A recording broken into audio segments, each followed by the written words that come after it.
y haces tu propia confesión.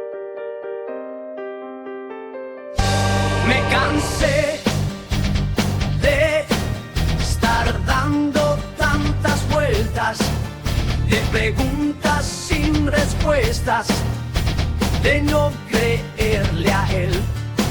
Me cansé de escuchar más opiniones, de vivir en confusiones. Hoy católico seré, ahora lo tengo todo. Gloria a Dios, lo tengo todo. En su iglesia encontré lo que tanto busqué. Ahora lo tengo todo. Gloria a Dios, lo tengo todo. En su iglesia encontré la plenitud de la fe.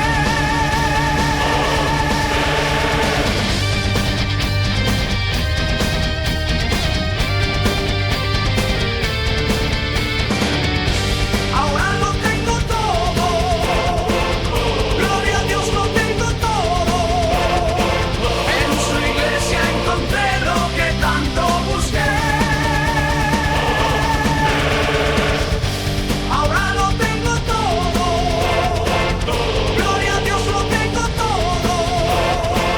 En su iglesia encontré la plenitud de la fe.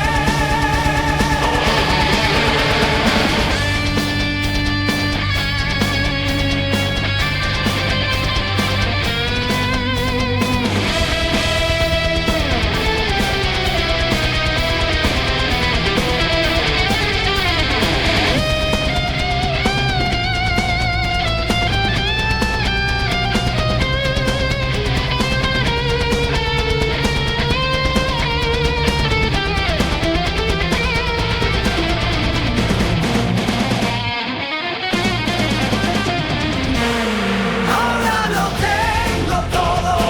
Gloria a Dios, encontré lo que tanto busqué. Ahora lo tengo todo.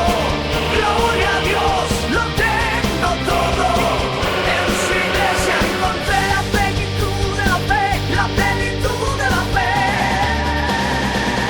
La plenitud de la fe, la plenitud de la fe, plenitud de la fe. ¿Cómo estás, Cruz, querida? Buenos días, feliz inicio de semana a todos. Te pedía subir porque en el chat se estaban hablando unas cuantas cositas y yo creo que si todos cogiésemos el Nuevo Testamento, todos, no, sin hablar aquí ni de la Iglesia Católica ni de ninguna, yo creo que podríamos ver muy claramente cómo sí hay infalibilidad de la Iglesia y cómo sí hay autoridad infalible fuera de lo que es el texto escrito. ¿Te parece que hagamos el ejercicio? ¿Te Pero, apetece? claro, pero el tema es el siguiente, o sea, y vos sabés que en el protestantismo hay dos grupos. Hay un grupo que sí te puede aceptar que fuera de la Biblia, en el Nuevo Testamento hay infalibilidad. Pero que esa Fuera de la infalibilidad... Biblia. Sí, ¿Qué fuera de la grupo? Biblia. Sí, ¿Qué grupo? reformados. Te El pueden reformado aceptar... no te va a enseñar que hay infalibilidad Sí, fuera de la fuera Biblia, de sí, lo que sí, es sí. escrito. ¡Oh, qué novedad! Te Ustedes, explico. perdonen, No, yo no te lo lo sabía. explico. Claro, te explico. Hay reformados que te van a aceptar que fuera de la Biblia hay infalibilidad. En el contexto de la Biblia. Pero cuando los apóstoles mueren, como la tradición oral ya no se puede demostrar porque no hay algo que demuestre esa supuesta tradición oral, solamente se tiene lo escrito. Por lo tanto, ¿cómo? No, sigue. Entonces, para ese sector, sí, vos podrías demostrar con la Biblia que en el tiempo bíblico había infalibilidad fuera de la Biblia. Y ellos te van a pedir que demuestre que esa infalibilidad continúa hasta el día de hoy. Ahí está la cuestión, ¿no?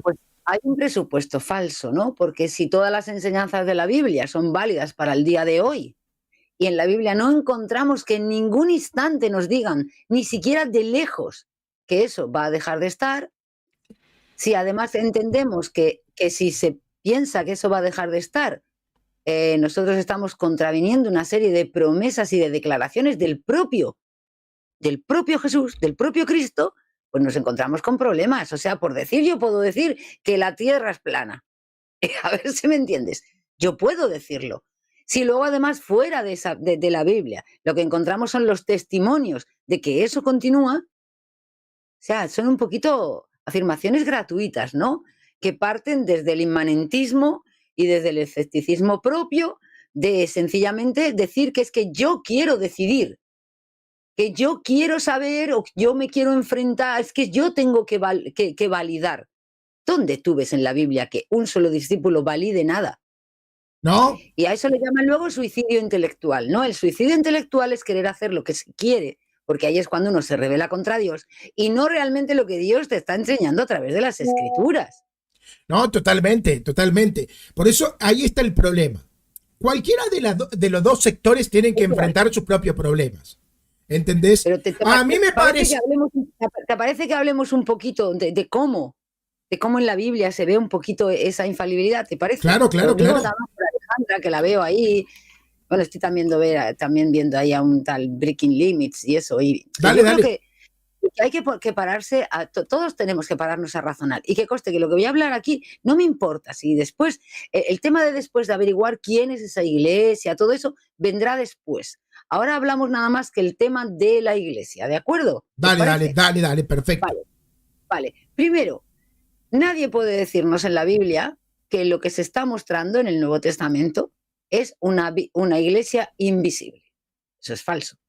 Eso es que es falso de todas, porque nosotros vemos una iglesia establecida con una serie de autoridades en las que además las ovejas, por así decir, ¿no? En la que hay alguien que enseña y alguien que aprende.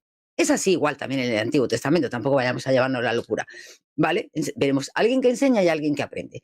Claro, parece luego, lo siguiente que nosotros vamos a fijarnos un poquito es que cuando Cristo resucita, se aparece inmediatamente a sus discípulos en el camino de Maús y es Cristo mismo quien les interpreta todas las Escrituras. O sea, la interpretación de las Escrituras no viene de los hombres. La interpretación de las Escrituras se la deja Cristo a los discípulos. Algo que vemos importantísimo en la Biblia, que nadie puede negarlo, y si alguien quiere negarlo, pues que suba tranquilamente. Lo vemos con los pasajes bíblicos. A ver si es verdad que cualquiera se puede erigir en voz de la iglesia o en decir que habla en parte de la iglesia, porque nosotros lo que vemos es que siempre, y nos lo enseña San Pablo, que siempre en la iglesia son enviados a través de la imposición de manos que le transmite un don del Espíritu Santo. San Pablo lo explica muy bien y él dice, y por eso es por lo que nosotros no hablamos palabras de hombres, hablamos palabras del Espíritu Santo, hablamos palabra de Dios. Lo dice San Pablo en 2 ocasiones, ¿de acuerdo? Y lo está diciendo a Tito y a Timoteo, que ya no son la primera generación, ya son la segunda y la tercera generación de maestros, por así decir, ¿no? Cuida el don que tienes mediante la imposición de manos. Ahí hay un don espiritual que es el que hace que uno pueda, el que se cumplan una serie de promesas. Tenemos a Cristo que dice... ¿Te puedo hacer preguntas tipo protestantes? Venga, dale. Porque, me encanta, vamos allá, vamos a debatir. Te voy a hacer preguntas tipo protestante, porque claro, los protestantes podrían tener algunas objeciones y acá está buenísima la propuesta para que se le responda. Entonces yo tengo una pregunta, ok. Venga, dale. El Espíritu Santo le da dones a ciertas personas que recibieron la imposición. Te hago la pregunta, ¿eso garantiza que esos que recibieron la imposición de manos y el don de enseñar no enseñen herejías en algún momento? Eso garantiza que cuando están todos en comunión, y por eso iba ahora a las promesas del Espíritu Santo, ¿no? Porque Jesús le promete a el cuerpo de maestros de la iglesia que el Espíritu Santo les va a ayudar a llegar a toda la verdad, es decir, a profundizar en toda la revelación, que no está solo escrita, sino en toda la revelación. Cuando nosotros hablamos de palabra de Dios, no hablamos de solamente lo que ha quedado escrito, sino de toda la revelación, ¿vale? Precisamente para extraer de ahí las doctrinas. No lo dice a nadie individualmente. Individualmente, un maestro puede fallar. Individualmente, un maestro puede fallar. Entonces, acá viene la cuestión. Pero el cuerpo de maestros junto Cuando marca una norma y marca una doctrina, no puede fallar. Ok, entonces, cuando vos decís que que los que reciben un don en la imposición de manos para enseñar, vos te estás refiriendo a los maestros, a los maestros, pero no como tal de forma directa al magisterio. O sea, eso no es una garantía de infalibilidad. A ver, ¿qué me quieres decir con que no me refiero al magisterio? ¿Qué O sea, entiendes tú por magisterio? O sea, te voy a decir lo que entendería el protestante, Vale, según tu argumento. O sea, cuando vale. estas personas reciben el don para enseñar, reciben el Ujú. don para ser parte de un magisterio o para ser sacerdotes, predicadores. Es que está todo englobado en lo mismo. Ese es el punto, ¿no? Que todo, justamente ese don, abarca todo eso. Los maestros son los mismos que son los sacerdotes, que son los obispos, que son los predicadores. Son los mismos, son los mismos. Ese don es justamente el que abarca todo. Ok. Entonces, El que diferencia como en los dos niveles de jerarquía que vemos en el Nuevo Testamento. esa imposición de manos Ujú. da un don que es para enseñar, pero la Da un don de infalibilidad. asistencia en el Ok, Espíritu Santo. ok, Entonces, pero esa asistencia no es de forma particular. no es particular. No, no es particular. Es al conjunto, es a lo que es, por eso decimos que es a la iglesia, es al cuerpo de todos esos maestros. ¿Con como qué lo hemos ido versículo viendo lo demostrarías? con Hechos 15. Ok, buena respuesta. Y ahora entraremos a Hechos 15. Dale, Buena ahora respuesta, entraremos hecho 15, buena respuesta, Sí, Hecho 15. Ok, sí, porque ok. yo creo que Hechos 15 lo tenemos que desgranar. Me parece fundamental. Ok, entonces vamos a Hechos 15, a ver. Otra cuestión, vale, venga. Otra cuestión que tiene Cristo. Cristo, a ese cuerpo de maestros, ¿vale? Es al que les dice, quien a vosotros os está escuchando, a mí me escucha. Pero quien a vosotros os rechaza, me rechaza a mí y al Padre que me envía. Porque el tema del envío es fundamental en el Nuevo Testamento. Nosotros vemos que Jesús se va a referir siempre a que el Padre le envía a él y luego dice, como el Padre me envía a mí, yo os envío a vosotros. ¿Ves? La línea de autoridad viene desde Dios mismo y viene desde Cristo mismo. Yo os envío a vosotros. Y ese envío se va transmitiendo por imposición de manos. ¿Cómo lo sabemos? San Pablo se convierte, San Pablo se pasa una serie de años que él ni siquiera se atrevía a ir. Bueno, es el proceso de conversión propio de todos, ¿no? Se acerca a las iglesias, va aprendiendo y hay un punto en el que el Espíritu Santo porque San Pablo va 2 veces a Jerusalén. ¿Vale? Pero él va y hay una en el que él va para comprobar si lo que está enseñando, porque le han enseñado a él, y lo que está enseñando es lo que enseña la iglesia. Se va a ver a quién, a San Pedro. Pasa con él 15 días. ¿Qué pasa después de esos 15 días? A San Pablo leemos después que se le envía junto a Bernabé con la imposición de manos. A partir de ahí es cuando San Pablo vemos que funda iglesias locales, que funda comunidades eclesiales. Mientras tanto, no. Mientras tanto, Pablo era uno más que se había acercado a una iglesia, había recibido de la formación, él lo dice 3 años, no sé cuántas, luego vengo ya por ahí, va predicando, participando dentro de la iglesia, como los laicos, participando dentro de la iglesia. Pero hay un punto en el que le inspira a Dios ir a ver a San Pedro. Y es cuando la iglesia le envía oficialmente. Una vez que la iglesia lo envía oficialmente, lo establece obispo, anciano, como le queráis llamar, es cuando vemos a San Pablo, ¿vale? Con una autoridad en la iglesia. Él empieza a fundar comunidades, él empieza a delegar eso mismo para constituir a otros también, pues obispos, ancianos, como le queréis llamar. Tenemos el caso de Tito, tenemos el caso de Timoteo, ¿de acuerdo? O sea, eso lo vamos viendo. Nosotros también tenemos un ejemplo de que cualquiera no puede tener ese don, ni puede aspirar a ese don. ¿Quién? Simón el Mago. Simón el Mago se planta delante de los apóstoles y dice, oye, que ese don que vosotros queréis, que yo lo quiero, que yo también quiero de eso. Y que tengo plata, y que tengo plata. Y que le dicen los apóstoles, tarari que te vi, esto no es para el que lo quiere, sino para el que la iglesia envía. ¿Te das cuenta? ¿Lo vas viendo o no? Claro. Y dice que no lo pueden, la plata y el oro no pueden comprar ese don. Vale. Vale, pues vamos, ¿qué te parece si nos vamos a Hechos 15? Dale, vamos a Hechos 15, vamos a Hechos ¿Vale? 15, Pues dale, vamos dale. a Hechos 15.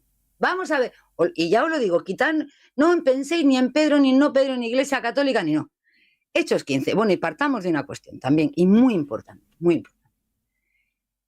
La verdad es una, y además la verdad es una persona. Claro, es O sea, Cristo. no puede haber 7 verdades, porque entonces no tendríamos una verdad. Entonces Cristo no sería la verdad. Él es la verdad. Él se encarna y viene a decirnos y a mostrarnos y a enseñarnos cuál es la verdad.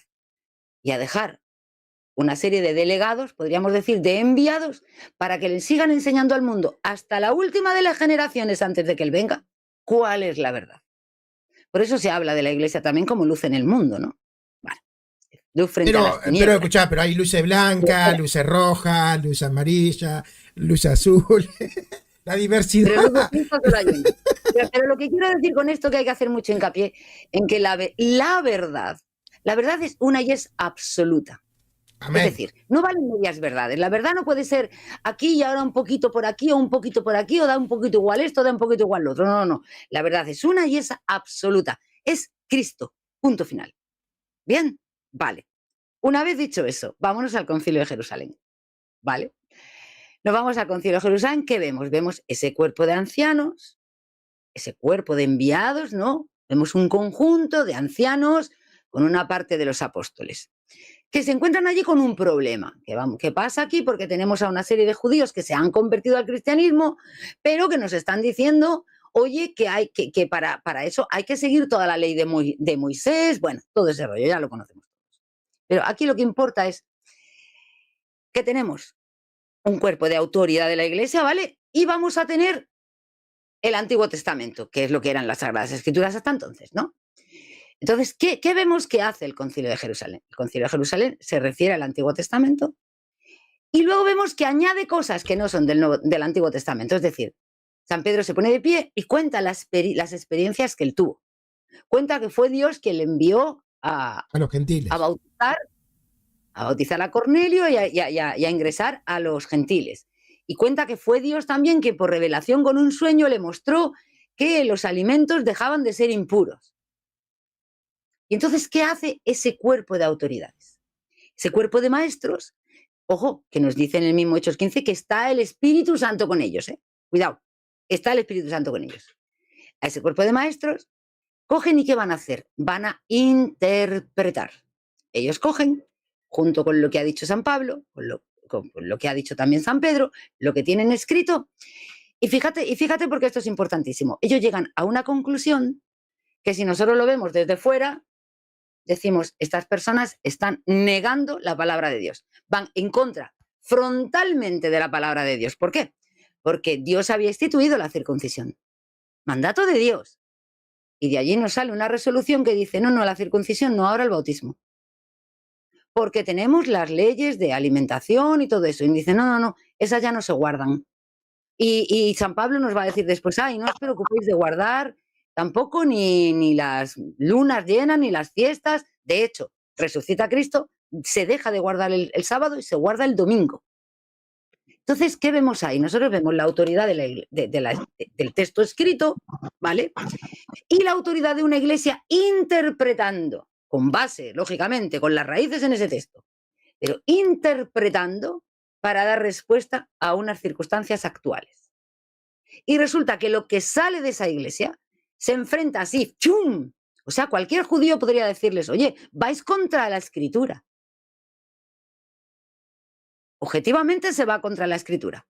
Nadie puede decir que se va contra la escritura. Entonces, ¿qué vemos aquí? Vemos un texto escrito y vemos unas autoridades que han tenido la autoridad de interpretar ese texto, mostrar unas disposiciones completamente diferentes y que además sean vinculantes y universales.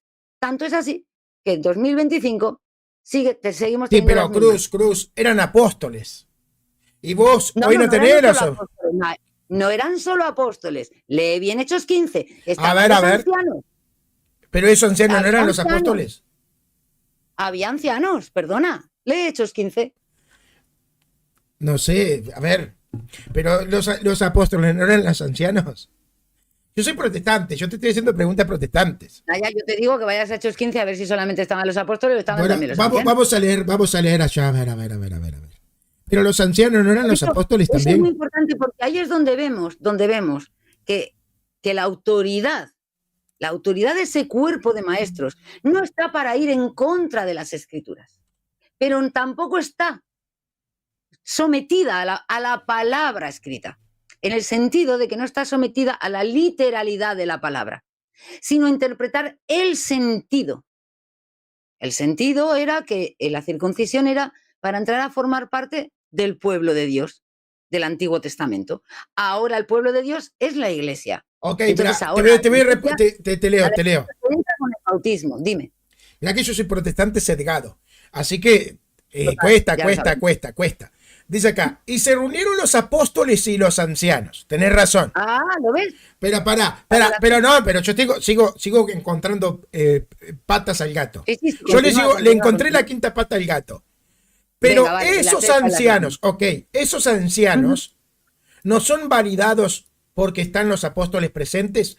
Si no estuvieran los apóstoles, el hecho de que se hubiesen juntado los ancianos, ¿hubiese validado y hubiese sido lo mismo sin los apóstoles? ¿Qué nos hace pensar que no? ¿Dónde tenemos que necesitaban estar Martín los Lutero. apóstoles? No sé. Ah, no, yo Respondeme digo, vos. no, nosotros ante esa duda nos vamos a los primeros cristianos.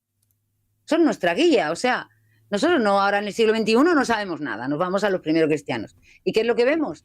Que se reunían los obispos y tomaban decisiones, a veces eran a nivel local, luego empezaron a ser a nivel universal. Tanto es así que los dogmas constitutivos del cristianismo, con el cual no se puede uno llamar cristiano, como por ejemplo es todo el tema de la Trinidad y todos los dogmas cristológicos, ¿vale? Se decidieron así y ahí no estaban ya los apóstoles. Es verdad, tenés razón. Sí, pero se basaron en las palabras de los apóstoles. ¿Dónde? Léete las actas, a ver en qué palabras de los apóstoles. Bueno, pero inferencias de palabras de los apóstoles. No, claro, pero volvemos a lo mismo. Otra vez vuelvo al punto. Dios envía a Cristo. Cristo les envía a ellos. Cristo les revela a ellos el verdadero sentido del Antiguo Testamento. Y además les dice, y con vosotros va a estar el Espíritu Santo para llevaros a toda la verdad. Es decir, para que vayáis profundizando y comprendiendo la verdad del sentido de lo que está escrito. Pero Porque cuando se dice que tenemos que pero la conocer- iglesia protestante es justamente el cumplimiento de esa profecía, de esa declaración de Cristo. Porque la iglesia protestante predica ahora la verdad que los católicos no pudieron conocer. Bueno, eso me tendrás que demostrarlo. Eso no me vale que me lo afirmes solamente. Eso me tienes que coger durante 15 siglos de historia y demostrarlo. ¿De acuerdo? Porque el primer punto en el que falla la iglesia protestante es que ha roto, fíjate bien, la asistencia del Espíritu Santo está para un cuerpo de maestros que es enviado mediante la imposición de manos. Todo el que se sale de ahí ya no es enviado de la iglesia, ya no cuenta con esa asistencia del Espíritu Santo. Pero si Martín Lutero Para recibió interpretar- ordenación, ¿Qué? Martín Lutero recibió la imposición de manos. Sí, vale. ¿Y a quién se la pudo delegar él? Porque él era un sacerdote, no podía delegar. Él no podía imponer las manos a nadie. Pero eso de imponer las manos y que solamente los obispos tenían esa autoridad, eso es un invento del siglo XV. No, Después- no es ningún invento del siglo XV. Ahí lo tenemos con San Pablo, que era un obispo, con Tito, con Timoteo. La palabra, si nosotros nos vamos a traducir correctamente la palabra ancianos, es episcopo. Episcopo, es cierto. Ah, pues ahí lo tienes, es obispo, obispo. Y si nos vamos a comprobarlo con la historia, lo que vemos en toda la historia, en esas fuentes externas, es que justamente se cumple eso, ¿no? Se cumple que son los obispos, porque los obispos son los sucesores de los apóstoles. Los sacerdotes son solamente ayudantes de los obispos. Pero Pablo dice, Pablo. el apóstol Pablo, no, Pablo. San Pablo no, no. Pablo, el apóstol, Pablo. o sea, Pablo es el más importante para los protestantes. Así que tengo que hacer mención de Pablo. Pablo dice, no te apresures en imponer las manos. Eso está mostrando que claramente pueden haber personas mal ordenadas y que después pueden enseñar cualquier cosa y no te garantiza nada. Mira, Cristo mismo eligió a Judas y mira cómo nos salió rana. A ver si me entiendes. ¿Qué? Judas, ¿en algún momento le quitó Jesús la autoridad a Judas? Esa es mi pregunta, porque Jesús sabía cómo era Judas y Jesús sabía las cosas que estaba haciendo. ¿Le quitó en algún momento Jesús la autoridad a Judas? Bueno, no. Judas no fue cuando iba con los otros y también vio cómo era capaz de hacer milagros, cómo era capaz de expulsar del demonio, cómo... ¿Le quitó la autoridad Jesús a Judas? No. Porque fuese un error en la elección, que no fue ningún error. Evidentemente Dios no se equivoca, con lo cual no hay ninguna. No. Entonces, ¿qué sucede? Las personas darán luego respuesta a Dios de cómo van a usar su don. Eso ya es otro, ese es otro tema, ¿eh? Ahí ese es otro tema, ¿no? Pero en ningún sitio, porque yo te puedo elegir tú ahora, tú puedes ser ahora el Santo Santísimo, Luchito. ¿Y quién me garantiza a mí que dentro de 4 años no te has vuelto un loco perdido? La doctrina de las gracias. Juan Calvino. O sea, la predestinación. La predestinación. Yo fui electo desde que era chiquitito. Es más, desde antes de nacer fui electo y Bien. bueno, y voy a perseverar hasta el final. Ya esto ya no se sostiene. Pero trato de ser... Es San Pablo justamente el que dice que fuera de lo escrito hay palabra de Dios. Porque San Pablo, cuando está hablando de que Tito y Timoteo les está diciendo que ellos no están hablando con palabras de hombres, sino que están hablando con las palabras del Espíritu Santo, y que lo que ellos están diciendo es palabra de Dios. Tito y Timoteo ya no son apóstoles. ¿Ves dónde está el punto? Tito y Timoteo ya no son apóstoles. Pero están hablando palabra de Dios en cuanto están citando lo que predicaron los apóstoles. Vos disculpame. Pero si hubiesen predicado otra cosa que los apóstoles no enseñaron, ya no sería palabra de Dios. ¿Dónde dice la Biblia? ¿Dónde hay una referencia a eso? A algo que se le parezca a lo que tú estás diciendo. Bueno, ¿Cómo sabes? No, perdona, vamos a ver. De años predicando Jesús, conviviendo con los apóstoles, de años predicando los apóstoles, a nosotros nos quedan 4 renglones en el Nuevo Testamento. Y tú me dices que si hay algo que se ha dicho que no se ha dicho, ¿dónde tenemos nosotros recogido todo lo que dijeron? ¿Quieres que te diga? Pero lo que está recogido es lo necesario para la salvación. Lo dijo Juan. Juan dijo, todo lo que está aquí es necesario para la salvación. Perdóname, lee Juan. ¿Dónde dice que es lo necesario para la salvación? Dice que es lo necesario para que creáis. Pero el que cree no tiene salvación. En que Cristo es el Mesías. Punto. Pero el que cree será salvo. Es lo mismo. Si quieres nos metemos en el tema de la fe y entonces ya la liamos. Pará, vamos a escuchar a la hermana que sube y baja. Pobre, disculpa que no te dábamos la palabra, lo que pasa es que estábamos acá interactuando en pleno debate. Qué bueno verte otra vez. ¿Cómo estás, hermana? ¿Todo bien? Hola, hermanita. ¿Qué tal, hermanito? Sí, saben que yo estoy muy confundida con algo. Miren, ustedes saben que yo estuve en la iglesia, en iglesias protestantes, ya exactamente no en alguna denominación. Creo que eran lo que se dice ahora, ¿no? Cristianos libres. Y ahora todo lo que escucho, que ustedes hablan, ustedes conversan, no sé, me parece que yo estuve en una secta que practicaba pues la doctrina calvinista, ¿ya?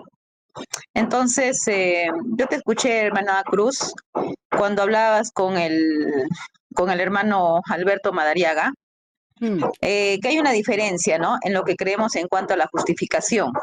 Sí. Ellos creen en la justificación como un acto judicial. ¿Cómo dijiste? Un acto judicial estricto, ¿no?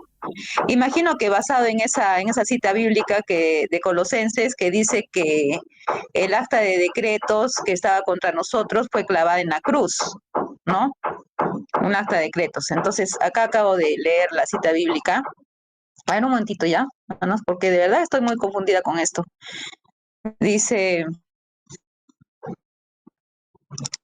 Van a quedar buenas esas milanesas. Alguien está golpeando ahí, está haciendo milanesa alguien. Plas. Churrasco, no, vos no. la casa de la hermana. Están haciendo arreglos. Ah, vale.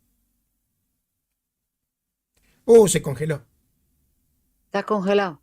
Bueno, pero lo que pasa que el acta de decretos es que todos hemos nacido bajo el pecado y entonces en condenación. ¿Por qué? Ahora sí. Vale. Sigue, cariño, sigue. Ya, entonces, esa acta de decretos, esa cita bíblica, los calvinistas lo interpretan como un acto judicial, ¿no es cierto? Como que Jesús nos imputa su justicia y desde fuera, ¿no? Desde fuera, y como dice, ¿no? La Iglesia Católica, no hay una transformación interior, ¿no? Y lo que creemos los católicos es que sí hay una transformación interior, o sea, hay una transformación del corazón, ¿sí? Ujú. Entonces, ¿para qué? Para que nosotros podamos obrar, para que nosotros podamos hacer lo que Dios manda, cumplir, ¿no? Con ese mandamiento de amar al prójimo, amar a Dios, ¿no? Y con eso poder cumplir los mandamientos, ¿no? Ya, ok, pero estoy un poco confundida cuando dijiste que Jesús no asumió nuestro pecado, porque como Él es Dios, no puede asumir algo que está en contra de su propia naturaleza, No, claro. ¿no? A ver, Es que verás, claro, es que siempre lo que pasa cuando uno va con las prisas hablando. Cuando Cristo asume la naturaleza humana, Él asume la naturaleza herida, la naturaleza dañada del hombre, ¿vale? Que está dañada por el pecado. Pero Él no asume la naturaleza pecaminosa del hombre. Ya.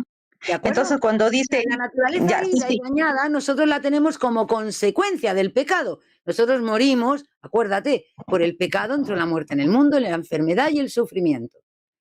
Nosotros tenemos dolores, nosotros tenemos enfermedad, nosotros tenemos necesidades biológicas, nosotros tenemos que cuando estábamos en el paraíso no las teníamos, ¿de acuerdo? Eso es la naturaleza herida. Pero esa naturaleza herida luego hay una consecuencia podríamos decir, de orden espiritual del pecado, que es la naturaleza pecaminosa.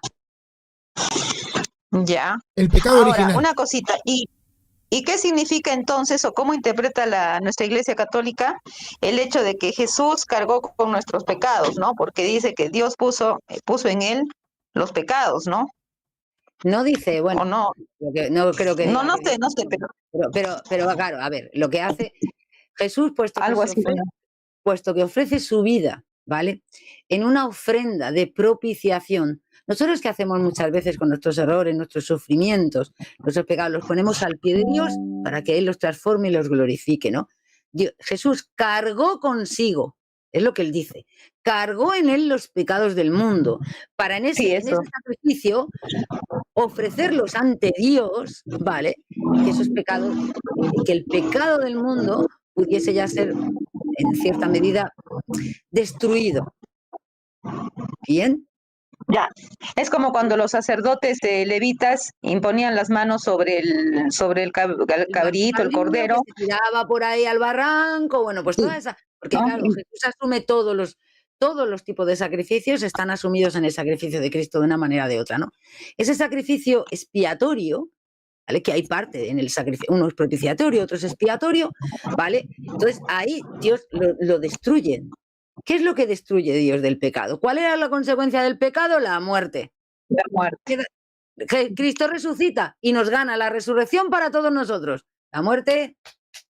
Ahora, él también, digamos que en sí que establece la forma en la que nosotros podemos acceder a eso que Él ha ganado del Padre. Lo ha ganado Cristo. Bien. Él ha ganado ese perdón. Él ha ganado ese poder destruir la muerte. ¿Cómo? A través del bautismo. Claro. A través del bautismo. Siempre va a haber una... San Pablo, un segundillo solo, Luchito. Por eso dice San Pablo que en el bautismo nosotros nos unimos a Cristo en su muerte y en su resurrección. Nace el hombre viejo y ahí es donde nace el hombre nuevo. El hombre nuevo limpiado del pecado original. Claro. Limpiado de esa mácula del pecado original que hasta entonces no se la podían haber quitado. No se la quitaban. Exacto. Y para la doctrina católica también hay un aspecto legal, pero no es no es lo más importante de la doctrina de la justificación. Lo más importante es la infusión. ¿Por qué? Porque para que nosotros podamos tener legalmente eso que se llama ser hijo de Dios por adopción, nosotros tenemos que ser hijos de Dios realmente también, no simplemente en mero papel, que es el problema que tiene el protestantismo. Ellos te dicen, bueno, Dios ya no va a verte a vos como pecador, Él va a ver a Cristo en vos, pero ya no te va a ver en vos. Exacto, como que Dios fuera, se hiciera el tonto. No. Claro. La Biblia nos muestra claramente que Él va a ser de sus hijos verdaderos hijos de Dios, santos, que lleguen a ser a la altura de Cristo. Entonces, eso es por infusión. Lo muestra desde el Antiguo Testamento. Totalmente. Cuando hablando de los sacrificios dice, a ver, si os enteráis ya de una vez que Dios no quiere todo este sacrificio, que no quiere sangre, que lo que quiere es que mudéis vuestro corazón. Es cuando dice, ¿no? Que corten el prepucio de vuestros corazones, ¿no? Eso es lo que sería el bautismo. El bautismo nuestro, lo que simbólicamente, haciendo referencia justamente a lo que estábamos hablando de la circuncisión, ¿vale? La circuncisión te tiene el corazón, es la ley puesta en el corazón en vez de en tabla de piedra, quita la dureza de tu corazón, corta ese prepucio, ablanda tu corazón, la ley claro, de Dios. Yo creo que esto es como, a ver, voy a poner un ejemplo, no sé si a veces las analogías, bueno, las analogías nunca van a ser totalmente exactas, pero es como cuando alguien va a la universidad. Uno, por ejemplo, una persona ya legalmente podría ser un estudiante desde el momento que se inscribió, pero no va a concluir con la carrera hasta que concluya todo el curso. Entonces, tú no vas a ser doctor hasta que no tengas la tesis presentada y aprobada. Exactamente. Entonces, se podría decir de alguien que es estudiante de medicina, pero no se podría decir que es un médico. ¿Ves? Porque aún falta, aún hay un proceso. Bueno, así es la salvación. Legalmente podríamos decir, que somos hijos de Dios por adopción. Legalmente sí, porque además con el bautismo, que eso siempre se les olvida decir. Con el bautismo a nosotros se nos borra, ¿qué se nos borra? El pecado original. ¿Qué era el pecado original? Era justamente lo que nos había apartado de la gracia y la justicia de Dios. Ya, y el pecado original esa barrera se quita y a partir de ahí estamos en paz con Cristo. Por eso dice que Jesús dice en Romanos 5, creo que es, ¿no? Cuando él dice que adquirimos la paz con Cristo, eso es por el bautismo. Volvemos a la amistad con Cristo gracias al bautismo. Porque es cuando se retira. Dime. Ya, y el pecado original es esa fuerza o ese poder que nos impedía hacer lo bueno y cumplir la ley de Dios, ¿o exactamente no es así? El pecado original es lo que nos ha hecho que nosotros perdamos la gracia y la justicia de Dios. Nosotros al nacer, nacemos sin la gracia y sin la justicia de Dios que teníamos cuando estábamos, o cuando nuestros padres estaban en el paraíso. Lo otro sería como lo otro que a lo que se refiere la hermana son las consecuencias. La consecuencia. Que es lo que decimos naturaleza pecaminosa. Exacto. Y eso no se borra como tal en el bautismo. Eso no se borra. Vamos a seguir. Yo pensé que sí, yo pensaba que sí. No. Ya, una preguntita más, la última. Claro, si Jesús no perdió su comunión con Dios, ¿no es cierto? Nunca. Porque ahí uno dice, no perdió su comunión con Dios, se separó de Dios porque Jesús dijo en la cruz, Padre, ¿por qué me has abandonado? Salmo 22. Salmo 22. Sí, ¿cómo ir a leer el Salmo 22 y veréis dónde estaba mandando Jesús a todos los que le estaban viendo? Ya, entonces, ¿por qué los protestantes interpretan como que, Padre, ¿por qué me has abandonado? Como que ahí se rompió esa comunión entre el Padre y el Hijo. Eso no es así, ¿no es cierto? Claro, porque le dan un sentido literal. Le dan un sentido literal. Porque ellos han elaborado una teología a partir de lo que ellos quieren, ¿vale? Y claro, se fijan mucho en el sentido literal y olvidan qué es lo que de verdad se está poniendo ahí. Claro, ¿qué es lo que ellos han perdido? Han perdido el verdadero conocimiento que reside en la Iglesia de esas interpretaciones, de esa misma interpretación que Cristo mismo le da a sus discípulos y que luego sigue siendo iluminada y crecida por la asistencia del Espíritu Santo en ese cuerpo de maestros que es el legítimamente enviado desde el Padre a través del Hijo. y por todos los Ya, apóstoles. entonces, ¿cómo interpreta esa frase de Mira, Jesucristo en la cruz? mira, para que vos veas, acá hay una cuestión justamente de poder entender esa expresión. Ponele, ¿Cuál? un papá tiene un hijo que comete un delito. El hijo tiene que ir a la cárcel. El papá ofrece sustituir al hijo. Dice, mira, yo voy a pagar las consecuencias de tus delitos. Ahora la pregunta es, ¿el padre es un delincuente o el padre se vuelve No. una especie de héroe? ¿Ves? Porque en otra forma, el padre no es nunca va a ser el delincuente, porque nunca cometió el pecado, el delito material. Por lo Ni tanto, el hijo tampoco. exacto. Entonces, como no hay un delito material, nunca va a ser el delincuente como tal. Simplemente se hace cargo de las consecuencias, podríamos así decirlo, podría hacerse cargo de las consecuencias, pero no es un delincuente como tal. Tú imagínate que tú has cometido un asesinato, ¿vale? Y que yo me apiado de ti y voy al tribunal y le digo que la culpable he sido yo. Y yo cargo con tus culpas. Pero yo no he sido la culpable. Exacto, nunca fuiste la delincuente. No he sido. Yo soy inocente de eso. ¿De acuerdo? ¿Entiendes lo que te quiero decir? Paga las consecuencias. Cuando te dice, padre, ¿por qué me has abandonado? Los Eso es. judíos, al rezar los salmos, empezaban a recitar la primera frase y con la primera frase se consideraba el salmo rezado. Se entendía ya el resto, porque ellos ya a su mente venía todo, pues se saben los salmos de memoria, como deberíamos de sabernos muchos de los católicos, ¿vale? ¿No? Y entonces todo lo del salmo es una forma de rezar. Es una forma de rezar. ¿Qué entiendes?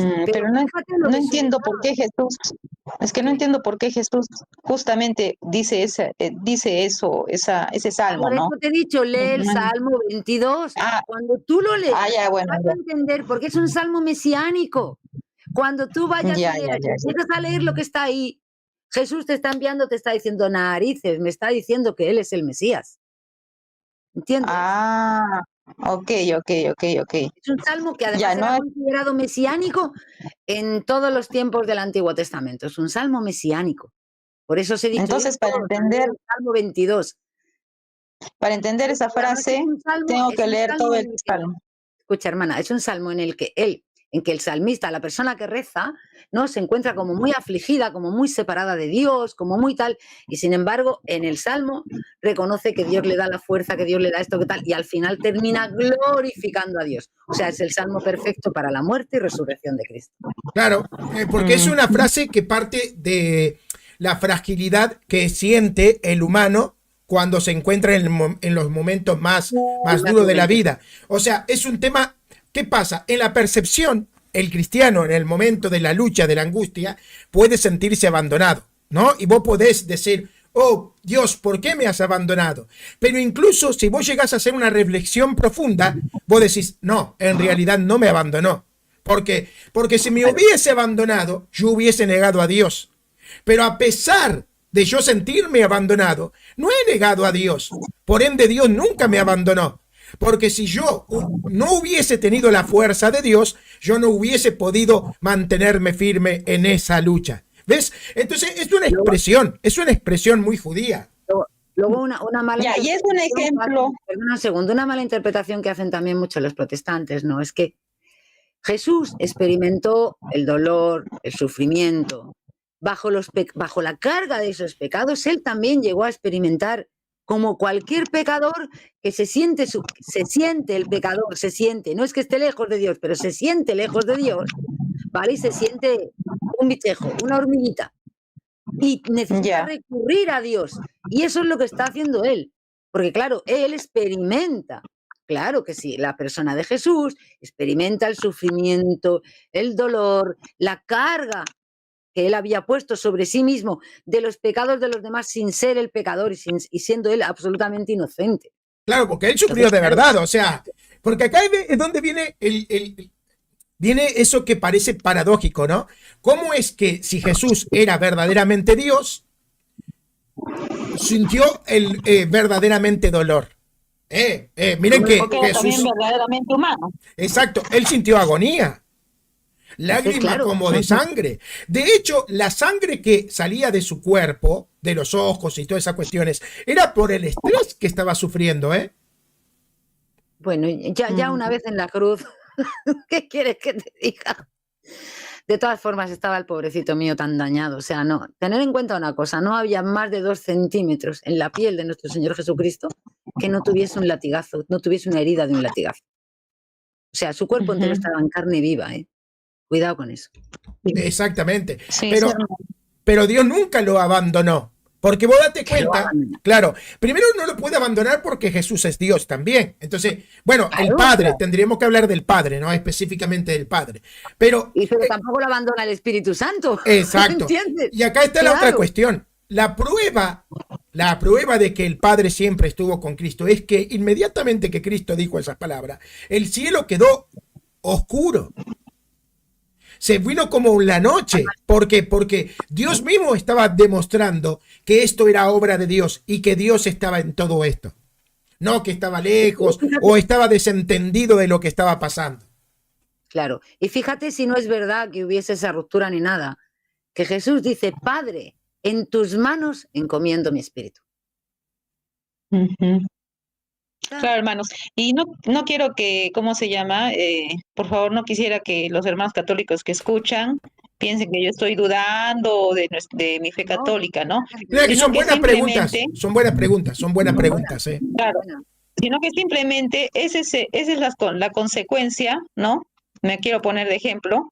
Esa es la consecuencia de una persona que no conocía bien su fe católica y que al ir a una iglesia protestante, en vez de salir bien enseñada, sale confundida, ¿no? Y yo ahora, como he regresado a la iglesia, bueno, pues yo quiero realmente entender la doctrina católica, ¿no? Y por eso es que yo acudo a ustedes, ¿no? Porque en verdad yo quiero entender todas esas cosas que me han confundido en cierta medida, ¿no? Sí, se Y, entiende. y es por eso. No es porque yo dude de mi fe católica ni nada, ni los esté contradiciendo, ¿no? Entonces, porque yo también decía, ¿no? Los protestantes dicen, ¿no? El que ha nacido de nuevo no peca, pero yo los veía pecar, ¿no? Los veía pecar. Entonces decía, ¿cómo es esto? Entonces yo no entendía. Entonces, eh, ahora entiendo, ahora comprendo, ¿no? Que ellos desde la base ya pues están mal. Pero sí, o sea, poco a poco estoy comprendiendo, ¿no? Poco a poco estoy comprendiendo es y que, también estoy entendiendo por qué esto veía viene, tantas contradicciones. esto viene todo de que, claro, es difícil comprender a veces porque Jesús tiene un papel de vicario, es decir, él va a asumir, digamos, un sufrimiento y unas culpas, unas penas, ¿no? Por algo que él no ha hecho, es decir, en sustitución de otros. Bien, ahora el problema Ujú. es llevar al límite esa figura de vicaría, es llevar al límite esa figura de la sustitución, es pensar que porque él sustituye en ese momento yo ya estoy limpio de todo y limpio de toda responsabilidad, sin entender que él lo hace para ganarte a ti, a mí, al otro y al otro, que podamos limpiarnos. Exacto. ¿Ves la diferencia? El ¿Ves la acceso, diferencia? el acceso a Dios. Como él lo asume todo, como decía Luchito, cuando yo estoy ante Dios, Dios no me ve a mí, Dios quien ve es a su hijo. No, no, eso es totalmente falso. Dios sabe de ti tu nombre, Dios sabe hasta cada pelo que tienes tú en tu Bueno, cabeza. de hecho la Biblia dice, ¿no? Que Dios discierne el corazón y hasta los tuétanos. Ahí está. Ahora estamos delante de Dios y Dios ya no discierne nuestro corazón, ¿no? Entonces, claro, esa figura de vicario es la que a ellos les representa problemas. Les representa problemas Y es de no por eso, equilibrarla, de no equilibrarla. Claro, y es por porque eso que nosotros, perdón, es por eso que nosotros como católicos es indispensable que acudamos, ¿no? Al sacramento de la reconciliación, ¿no? Para que ¿Qué esta te sangre enseña? ¿Qué te enseña? expiatoria, Esto va para todos y para los protestantes que estáis en el chat. Supongo que la mayoría, por lo menos si no lo hacéis normalmente o habitualmente, pero nadie podrá decir que esa oración no es correcta, ¿vale? Es la oración que Cristo mismo nos enseña, el Padre Nuestro. ¿Por qué pedimos en el Padre Nuestro que nos perdone nuestros pecados? exacto. Si ya están Pero perdonados, lo más importante, si porque ya están perdonados, Totalmente. Entonces, si tú protestante rezas esa oración todos los días y consideras que están perdonados, o estás siendo un hipócrita cuando rezas la oración, o tienes que admitir que puedes estar equivocado. Acá, y tengo que poner acá, hacer una aclaración. Ustedes siempre van a escuchar en el protestantismo el ejemplo del padre que va a sustituir a su hijo que cometió Pero un ya no delito. veo a nuestros hermanos protestantes en el chat. Parece que cuando se empiezan a hablar las cosas así serias, parece que ellos se van rápido. Ay, claro. No veo a Alejandra, no les veo. Es Entonces, verdad, o sea, desde que casi he empezado a hablar no les veo.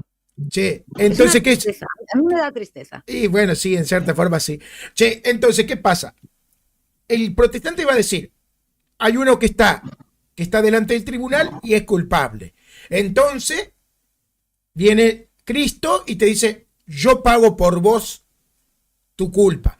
Y se quedan ahí. Pero la Iglesia Católica no. La Iglesia Católica dice, ahora va a comenzar lo más importante. Ahora comienza lo más importante. No te voy a hacer libre y te voy a sacar acá para que vos sigas siendo lo mismo. Yo voy a pagar las consecuencias, pero yo voy a hacer de vos un verdadero hijo de Dios. Para que no vuelvas a estar en esta situación. Claro. Y ahí está el tema, que es la transformación y la conversión, que va a ser un proceso para que nosotros seamos como Cristo. Y ahí está la Un proceso cuestión. asistido por la gracia. ¿Por qué Obviamente. gracia? La que Cristo ganó en su cruz. Ya, entonces una pregunta más. Es la que Él nos dispensa a nosotros. Y Él decide el modo en que nos lo dispensa. ¿Cómo nos la dispensa? Lo decidió Él a través de los sacramentos en su iglesia. Ya, Luego entonces habrá una cosas pregunta. excepcionales que Él pueda porque Él es dueño, es administrador supremo y puede distribuirlas como le dé la gana. Pero Él nos ha dejado dicho que de modo normal, para recibir esa gracia, es su iglesia y sus sacramentos. Claro que sí. Entonces, algo que también nunca me cuadró en esta secta, que ahora ya me doy cuenta que era calvinista, era que decía, claro, nosotros no tenemos pecado, ¿no? Pero después yo leía otras citas bíblicas que decían, ¿no? Que el que no tiene pecado, el que dice que no tiene pecado, hace mentiroso a Dios, ¿no? Creo que es San Juan, ¿no? ¿Quién lo dice? Me parece que no es me San acuerdo Juan. qué cita San es. Juan, sí, Yo San la Juan. verdad no me acuerdo las citas, me acuerdo el texto, pero no me acuerdo, no me acuerdo las citas, ¿no? Hace mentiroso a Pero Dios. dice, no, el que dice que no tiene pecado hace mentiroso a Dios, ¿no? Y entonces yo decía, claro, yo veía esas contradicciones, pero no había alguien que me explique por qué esas contradicciones, ¿no? Totalmente. Entonces lo correcto es que reconocerse ante Dios como pecador, o sea, cuando uno se reconoce ante Dios como pecador y se arrepiente y confiesa sus pecados, ahí hace efectiva la sangre expiatoria de Cristo, ¿no? Para perdonar nuestros pecados. Claro, Porque mientras nosotros digamos, no, ya no tengo pecado, salvo, siempre salvo, yo creo, ¿no? Que se están condenando al afirmar eso. por Hombre, eso, porque mira, no. en el libro del Apocalipsis tienes al propio Cristo ya resucitado desde el cielo, hablando nosotros a la iglesia y hablándole a San Juan, ¿no? Y le dice, el que persevere hasta el final, ese será salvo. Exacto. será el que triunfe. Ese se salvará. Ese se salvará. Exacto. Y por eso se salvará. el apóstol Pedro, en la primera predicación, él dice, ¿no? Arrepentíos y convertíos de vuestros malos caminos y recibiréis el don de Dios. ¿Te das cuenta? O sea, habla de arrepentimiento y volverse, lo que se viene a ser como la metanoia, ¿no? El cambio de mente, el cambio de actitud, cambiar de camino, básicamente, o retroceder. Entonces, ningún cristiano puede llamarse verdaderamente cristiano si no está verdaderamente arrepentido. Y no existe verdaderamente arrepentimiento si se insiste en el pecado. Entonces, ¿quién es cristiano? ¿Quién es cristiano? ¿El que dice que se arrepintió o el que vive una vida de arrepentimiento? Y ahí está la cuestión. No es decir, Cristo me perdonó. Es Cristo me va perdonando. Cristo me sigue perdonando y me va perdonando porque yo me voy arrepintiendo. Y es así, es una vida de arrepentimientos y de perdón hasta que Cristo venga. Claro. En el Antiguo Testamento hay un pasaje que dice, vaya a ser que entendiendo te conviertas y transformes tu corazón. Lo estoy parafraseando, ¿vale? Pero pensar, está por ahí, ya no me acuerdo ni dónde, pero Claro. está. Eso lo sé, seguro. Entonces la transformación del corazón significa que si antes nosotros amábamos el pecado, nos complacíamos en el pecado, ahora ese pecado, digamos, odiamos el pecado, ¿no? Es que lo básico. Claro, tenemos una tristeza profunda. Independientemente Tenemos una tristeza, de que pequemos y de que a veces no lo podamos evitar, a veces pecamos inconscientemente, a veces pecamos porque caemos en la tentación y aun sabiendo que no, lo hacemos, ¿vale? Pero nosotros tenemos que aborrecer el pecado. Y es un trabajo que, ojo, tampoco es algo automático, ¿eh? No es como, yo me convertí y ya odio al pecado. No, no, no. Exactamente, es un trabajo, es un compromiso. O sea, tenés que comprometerte a fortalecer tu amor con Dios y este propio vínculo que vas formando cada vez más con Dios es lo que va haciendo que vayas despreciando cada vez más al pecado. Cuanto más ames a Dios, más vas a despreciar el pecado. Y el amor exactamente, es un camino. Justo lo que yo decía. Es justo lo que yo estaba pensando, ¿no? Entre más me acerco a Dios, más sé que me ama, o sea, más me comprendo, ¿no? El amor que me tiene Dios, más aborrezco, ¿no? El pecado, hasta el mismo pecado que yo pudiera cometer, lo aborrezco, ¿no?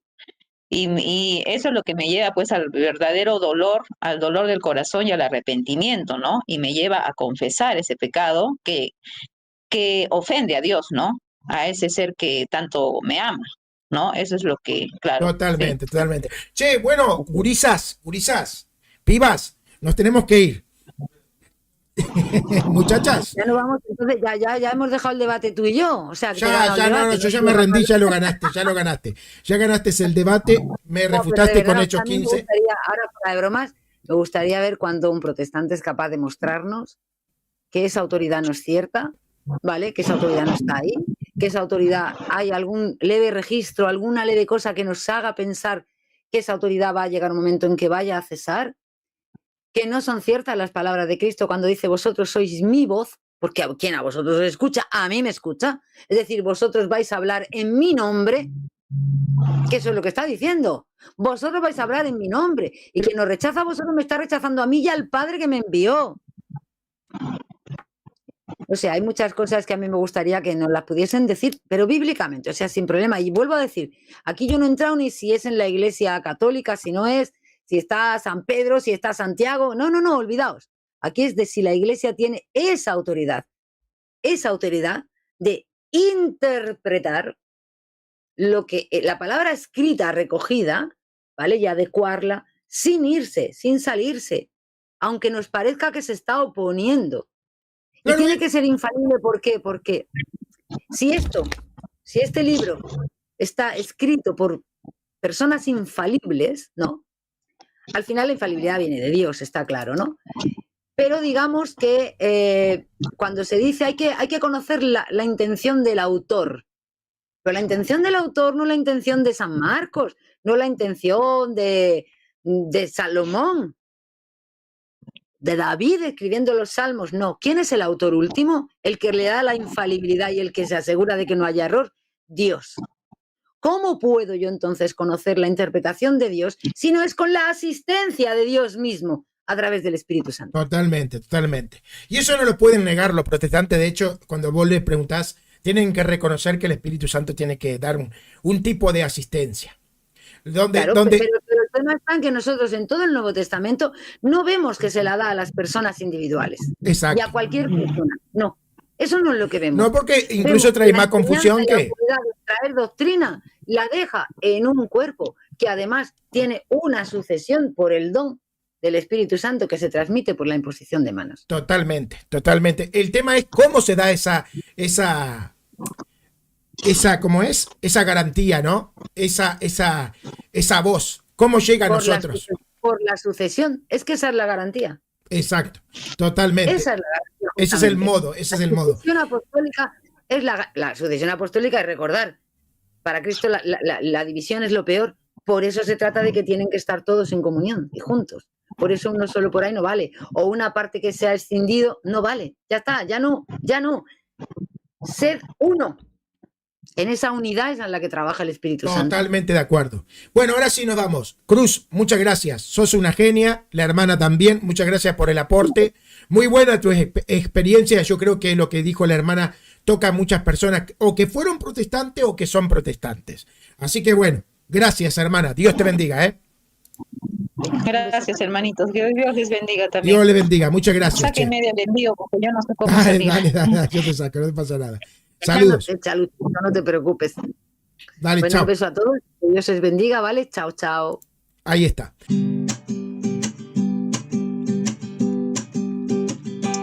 Me cansé de estar dando tantas vueltas, de preguntas sin respuestas, de no creerle a él. Me cansé de escuchar más opiniones, de vivir en confusiones. Hoy católico seré. Ahora lo tengo todo, gloria a Dios, lo tengo todo. En su iglesia encontré lo que tanto busqué. Ahora lo tengo todo, gloria a Dios, lo tengo todo. En su iglesia encontré la plenitud de la fe. Ahora lo tengo todo, gloria a Dios, lo tengo todo. En su iglesia encontré lo que tanto busqué. Ahora lo tengo todo, gloria a Dios, lo tengo todo. En su iglesia encontré la plenitud de la fe, la plenitud de la fe, la plenitud de la fe.